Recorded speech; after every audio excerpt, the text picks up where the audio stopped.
Eins, zwei, drei. Wo war?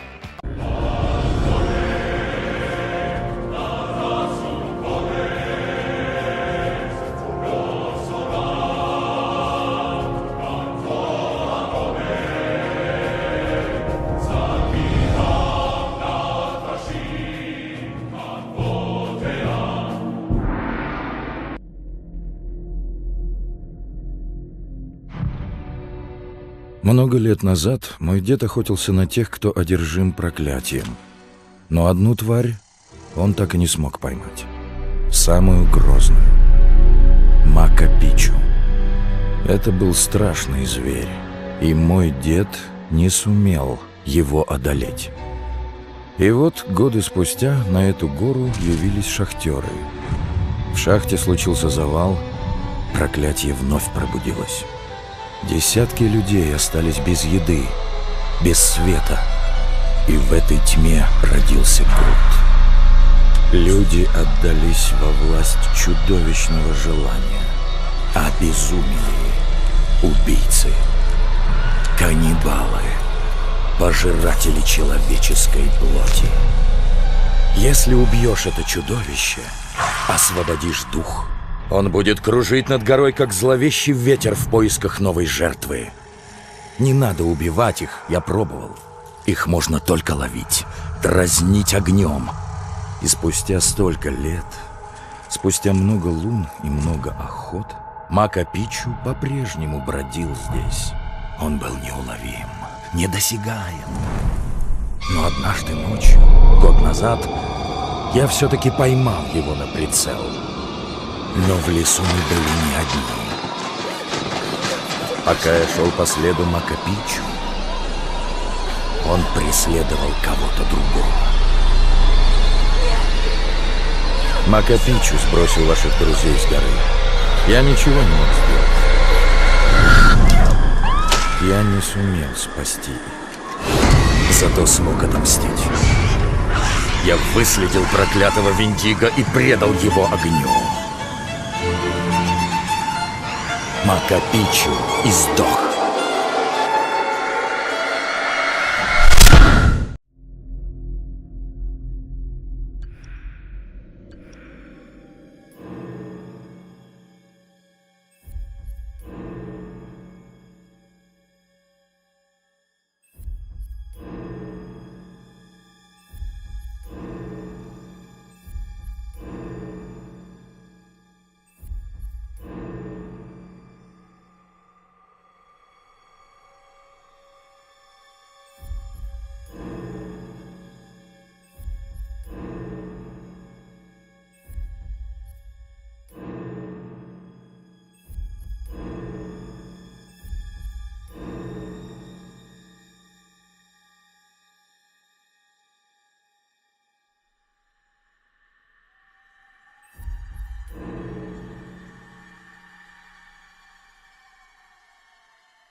I am Hayden Panettiere, and we are here at the studio recording Until Dawn.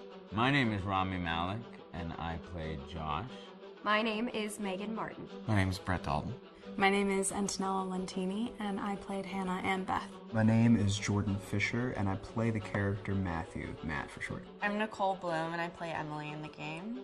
My name is Noah Fleiss. I am Galadriel Steinman, and I play Ashley.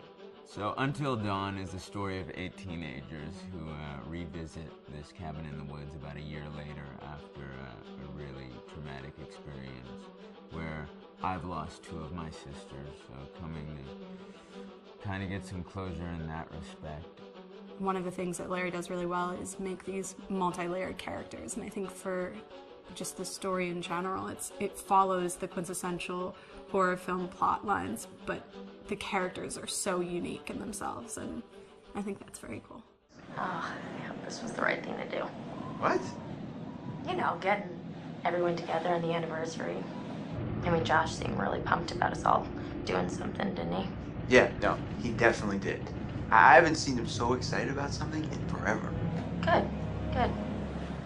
Sam and I have a few things in common, such as being huge lovers of animals, and she's a huge animal lover. She's vegan. She is a pacifist. I'm not quite sure if I'm gonna go as far as saying that I'm a pacifist, but she's spunky and cool. I know that she, I think, is made fun of a little bit by the rest of them who think that her morals and her beliefs in that area are a little ridiculous and they don't agree with them, but she doesn't care. It doesn't stop her from being herself, and that's something that I hope I have in common with her.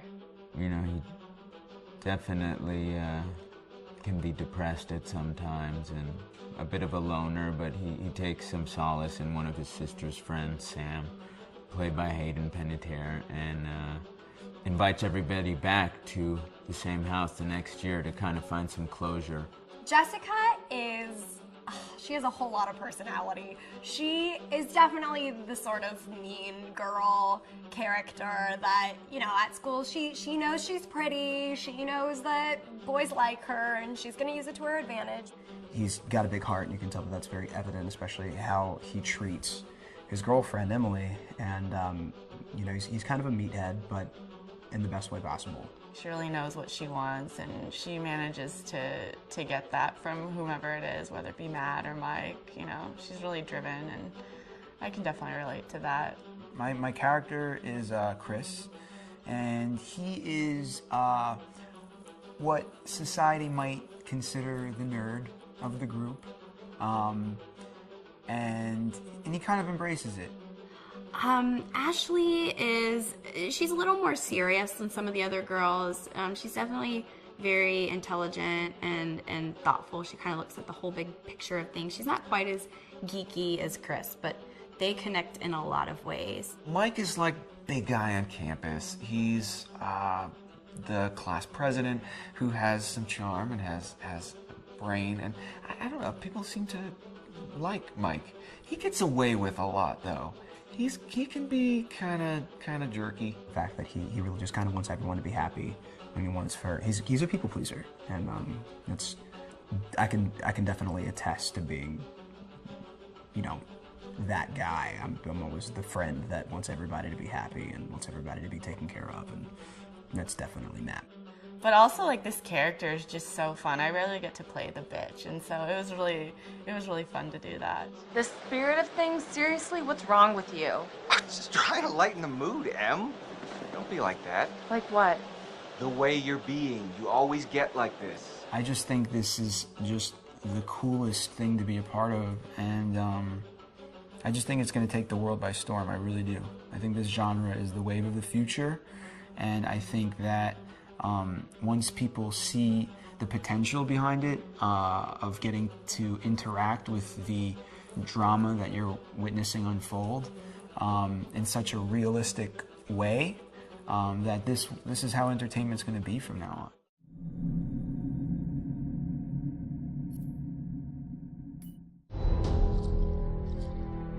on. Hi, this is Lee Robinson, production designer on Until Dawn.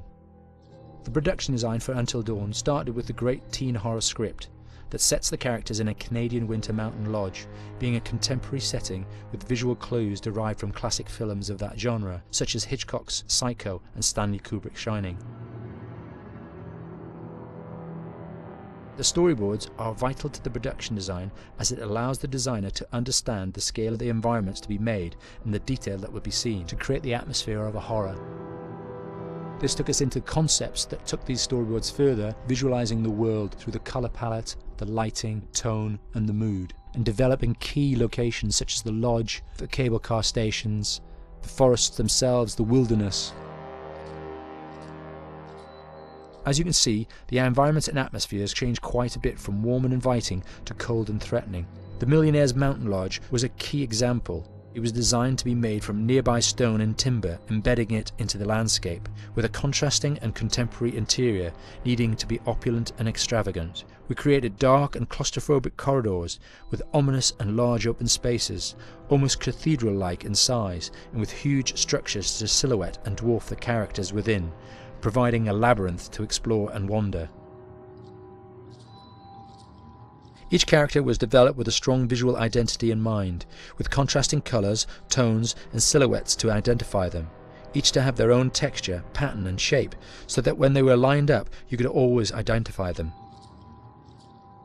The costume designs allowed a range of clothes that would suit them for the cold winter weather, but also have an element of style and individualism, so that the audience could look at them and relate, recognizing themselves within them. A lady would like to cuddle up with her man by a nice cozy fire bathed in atmospheric mood lighting. Right. It'll get plenty toasty once we're rubbing up against each other. Mike, fire and mood lighting. Yes. Working with the lighting artists, we really brought the look and feel of the world together, and this required a thorough understanding of the visual language of teen horror. A key scene was where all the characters emerge out of the rear of the lodge chasing Hannah. A contrast is evident straight away from the exterior wilderness to the warmth of the lodge. The attention to character lighting here is through the bounce and rim lighting, accented colours and composition, creating characters that come from the dark into the light and back again with an emotional effect. Guys, there's someone outside. What the hell? Hannah! What's going on? Where's my sister going? It's fine. She just can't take a joke. It was just a prank, Han.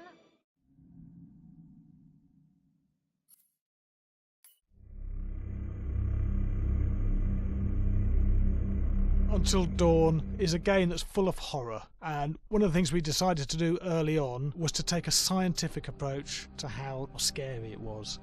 So we did experiments on people and we measured their responses to the game. We've created a test area. It's as close to a home setup as we can get it. We've recruited ordinary people to play the game and we've left them to play it on their own. You're turning the light off.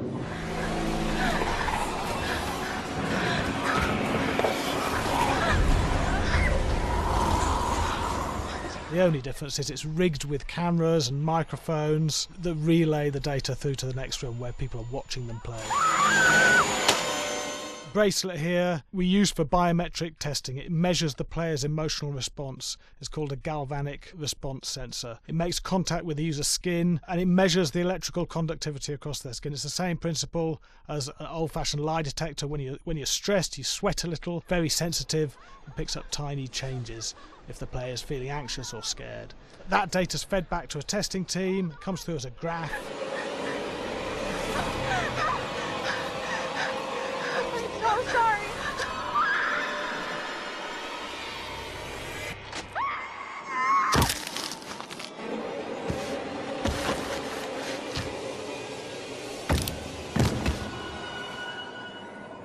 There's no point testing one or two people, you have to test a lot of people. Watch your step. When we have a scare that's consistently has a measurable emotional response, then we knew it was good. If it didn't have that, it goes back to the team for improvement. The data doesn't tell us what's wrong with the scare, it only tells us if it's working or not. Wait, okay, so you hear that too, right? Josh. Here we have a chapter relatively early in the game. Weirdly regular. nothing regular about it. We have to create tension and anxiety in the player so they are ready to receive the scare.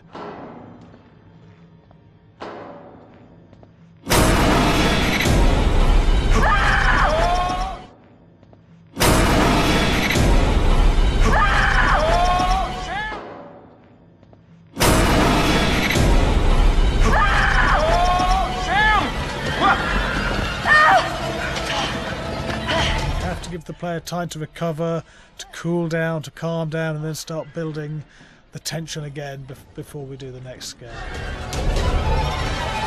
Hey. What? Hey. What the hell? Boom. You just got mugged.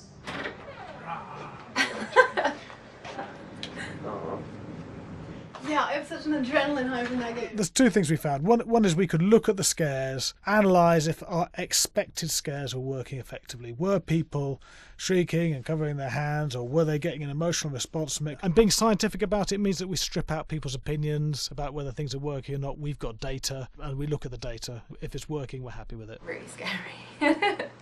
Bit scared and wanting to get away. I actually be maybe a bit scared to play it on my own, but in a room with the lights on, yeah, with some other people as well, yeah, maybe.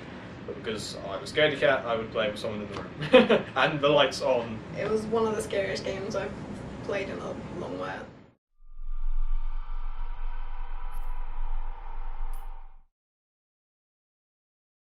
Hi, Larry. Hey, Graham. Hi, my name is Graham Resnick. I'm a filmmaker, writer, director, sound designer, and I started working with Larry Fessenden about 10-15 years ago through my friend Ty West, who I grew up with, and have done a lot of sound design with on his films. And he was producing Ty's films at the time, and Ty introduced me to Larry. Larry produced my first feature, and we've written together on several projects. My name is Larry Fessenden. I'm a filmmaker. I run Glass Eye Pix, which is an independent production company out of New York. We make indie movies, a lot of scary movies as well. And I got a call to audition to write this video game. And I called my pal Graham Resnick because Graham is a gamer. And while I thought I could offer something to the idea of writing this multi-branching story, I knew that I would want Graham's expertise as a lover of gameplay, since I guess games were started. So and just as a lover. And as a lover, yes. Which is why there's so many sex jokes in the game. There was one Italian website that did say the Larry Fessenden and right. Graham Resnick, the two lovers behind Until Dawn. Come here. Maybe I know how to handle you too. I am definitely ready to be handled. So I wanted Graham by my side. Yeah, and we got the gig, and it's been an amazing ride. Oh, hell yeah. Oh my god, she's taking her shirt off. What? Oh my god. Matt, what are you doing here? Hannah. I'm sorry, Hannah. This all got Don't out mind, of hand, So in the game, the basic setup is that a year prior to the game's start, all these kids had gone up to a ski lodge that was owned by the parents of one of the kids, or a couple of the kids, and some of the teenagers played a prank on some of the other teenagers, and the terrible tragedy occurred when a few of them, two sisters, ran out into a blizzard, and were never seen from again.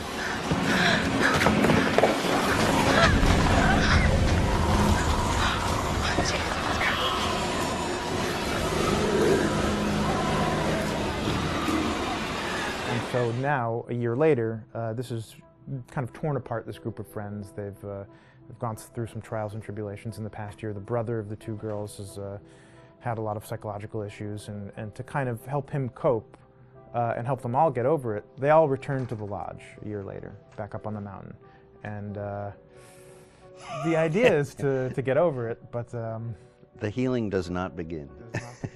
Yeah, and these kids are all trying to find themselves. They've been through a trauma, but in general, they're just teenagers trying to figure out who they are. So they're all kind of falling into the patterns, the stereotypes, the characters they see on TV and in the movies.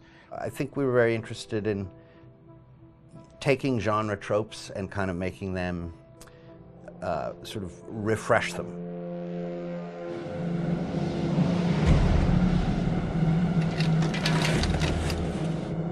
Hey, did you see that? Dad said it'd just be us this weekend. We're familiar with how slasher movies work. Most people have seen some horror movies, and we have established notions and preconceptions about the roles of the players in horror movies and how they talk and how they get killed and how they have sex. And to bring you into the game that way and then subvert a lot of those expectations was kind of our goal. They're haunted by some incident that happened in their past, which I think you pretty much figure out that that's going to have a role in their interaction.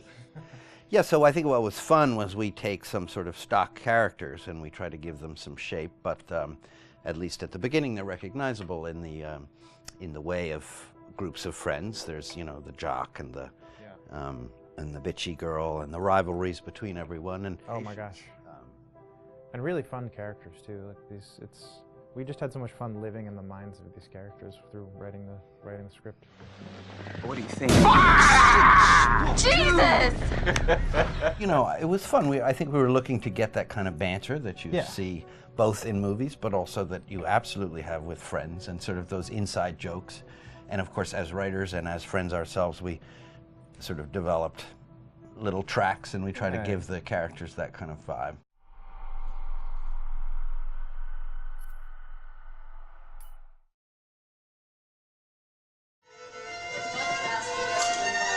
Yeah, fast and violent.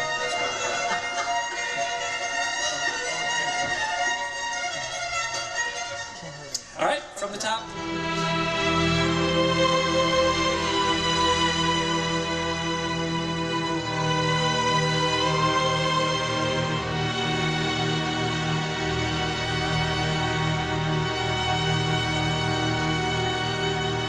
My name is Jason Graves, and I'm the composer for Until Dawn.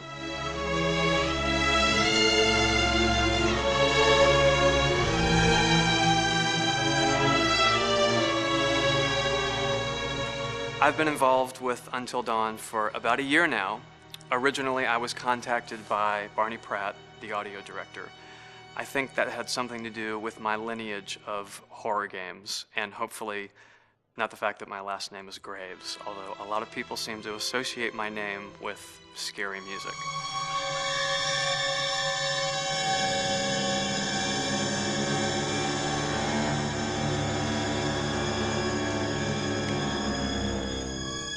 One of the things that was really exciting about working with Barney and the team at Supermassive is they really wanted something unique for the music. They wanted the music to stand out and be a character on its own in the game.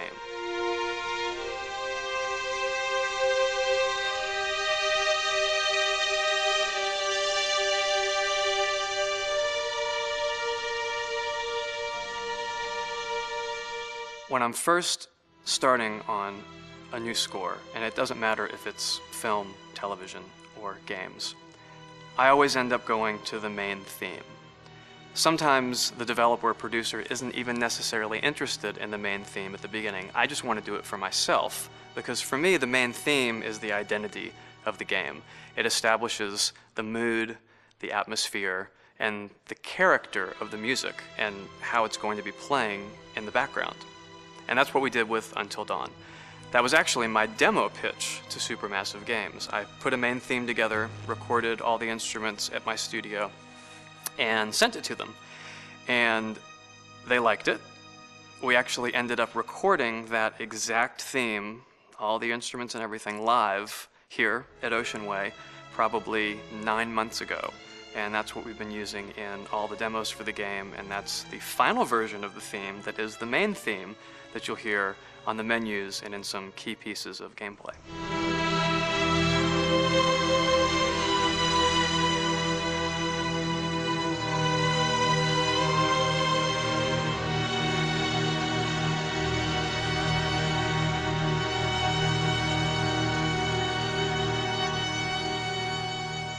I seem to have made a name for myself in horror.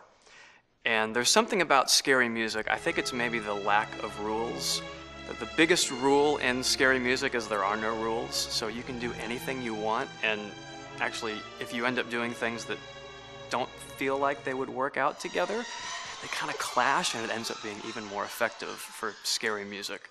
So that's what really drew me to Until Dawn, was the textures, plus writing thematic material that is interwoven with the scary textures. I haven't really done anything like that before. Usually it was just all tension all the time, and that's fun and it's great. But I'm actually at heart a very melodic composer. That's the kind of music I love listening to, and that's the kind of music I love writing. That's the kind of music I got to work on in Until Dawn. Very nice. Same thing.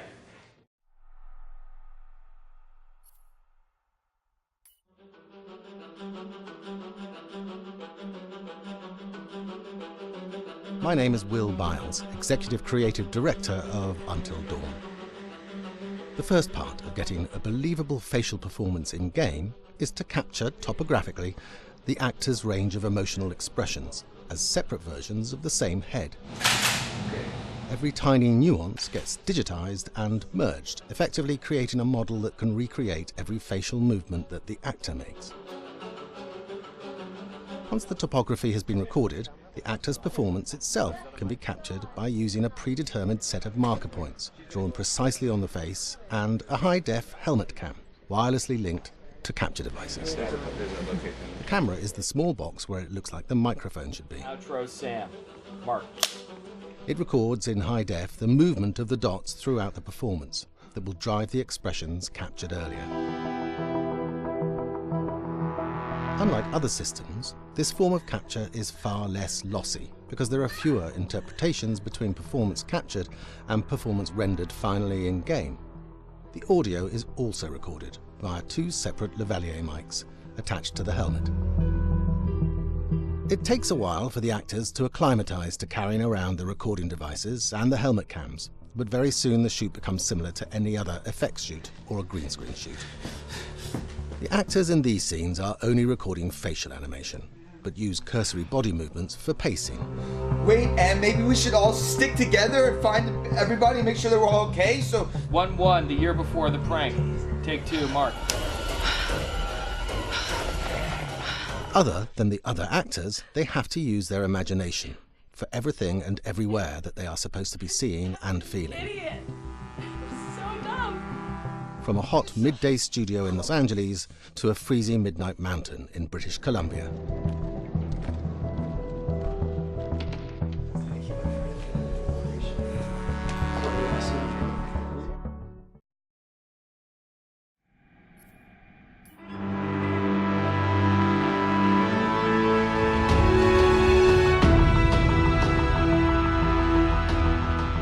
Until Dawn has a dynamic, ever-changing story, the facial performances and the body performances are recorded separately with different systems.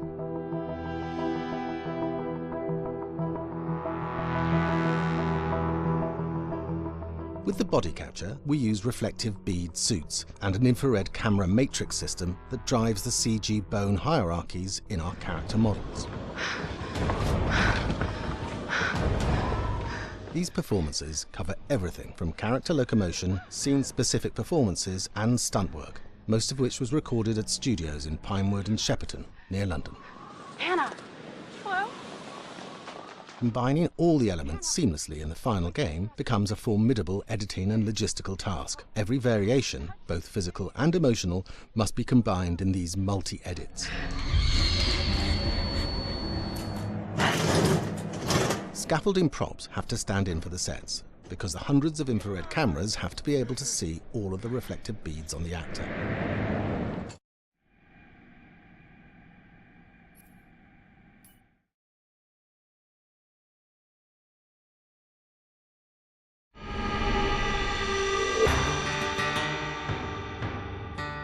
America's Northwoods border region. Within this land of 10,000 lakes and miles of dense timber, a hideous creature is believed to lurk. The North Woods is probably one of the last frontiers in America. There's still a lot of places in this area that hasn't been set foot by man. Monsters and mysteries exist here because it is remote. Up in the North Woods, winters are long. In times of biting cold and isolation, a devouring monster is believed to come forth. It's terrorized native people for generations. Growing up, I was told, like, don't go outside, the Wendigo will get you.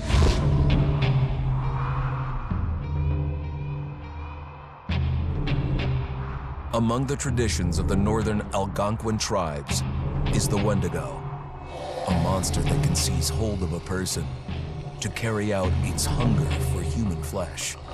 Many Native Americans fear even talking about this Wendigo, and even the mention of the name will let the Wendigo find out where you are, and it will open you up to be possessed by this Wendigo. The most famous case of a Wendigo possession took place in 1879 in the deep woods outside of Edmonton, Alberta. Swift Runner, a Cree Indian, was a trapper and a guide. He had left town the previous autumn with his wife, 6 children, and his mother. But when Swift Runner returned in spring, he was alone. Swift Runner came into a nearby village telling this heartbreaking tale. I had to watch them starve to death. Of his family being killed by starvation, and that he was the only survivor. My whole family gone. It wasn't hard to understand a family falling victim to a brutal winter. To even not. Yet something was suspicious about Swift Runner. He was a strapping man, and he came into town weighing over 200 pounds. It didn't look like somebody who had just weathered a terrible winter. He wasn't malnourished, didn't look like he was starving. He looked healthier than ever. After a few nights, it became clear that something was wrong. He started having night terrors, screaming in his sleep. I am the Wendigo! Villagers alerted the police. Swift Runner actually guided them back to his winter cabin. When they got there, that's when they saw the true horror.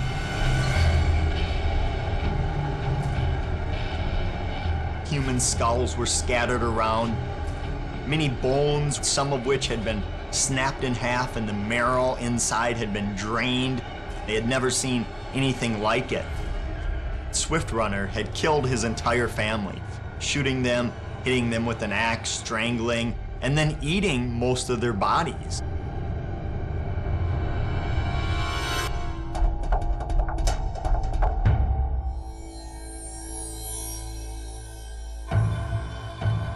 Right up until the moment the noose was on his neck, Swift Runner swore the evil spirit of the Wendigo had possessed him and twisted him into a cannibal killer.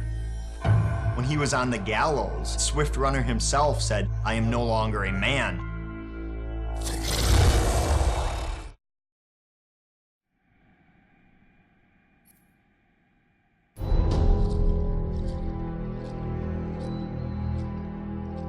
Just move over there. Go on, move. Let me say what I came to say. I'm here to tell you what you're up against being back on this mountain. You should never have returned. I don't know why you did after what happened last year. You mean with Hannah and Beth? Yeah, how could you know without being involved? I don't take kindly to you kids coming up here to my mountain. Your mountain. The mountain don't belong to me, it's true. But it don't belong to the Washingtons. This mountain belongs to the Wendigo. Hi, this is Lee Robinson, production designer at Supermassive Games. Understanding the ancient myths of the Wendigo was key for their development that helped the visual look. Through sketches and concepts, these elements were visualized, such as eyes being milky, almost dead, with loss of lips and eyelids due to frostbite, fangs growing and arms and legs getting longer, with skin hardening and thickening to look snarling and menacing, yet withered and lean. What the hell was that? Another fucking piece of... Fingers and toenails extending like claws, allowing them to climb effortlessly. We made them look gaunt and weathered, and having ragged remains of clothes they wore, blood-stained and rotten, with patches of hair still remaining, They retained strong skeletal limbs, which enable them to be agile and quick through the environment. Where are you? My name is Jamie Gallipo, Animation Director at Supermassive.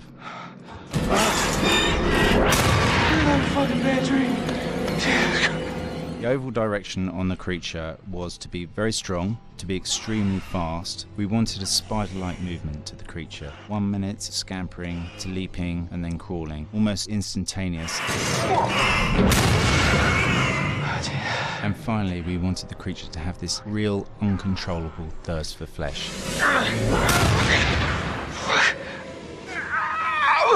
From a sound design perspective, the Wendigo was a real challenge. For the main vocalizations of the Wendigo, we used our own vocalizations, various different animals from the exotic to the farmyard, various plugins and processes to gel these sounds together and keep a human resonance behind that voice, telling the backstory of the Wendigo.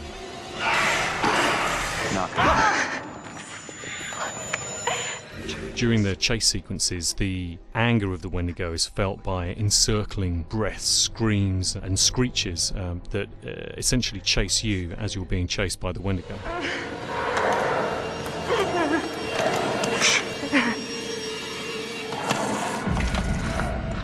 We would layer them up in a multitude of layers, sometimes 15, 20 sounds playing at the same time, to build up the vocalizations for this fearsome creature which is always in attack mode, hyperactive and chasing you throughout the game.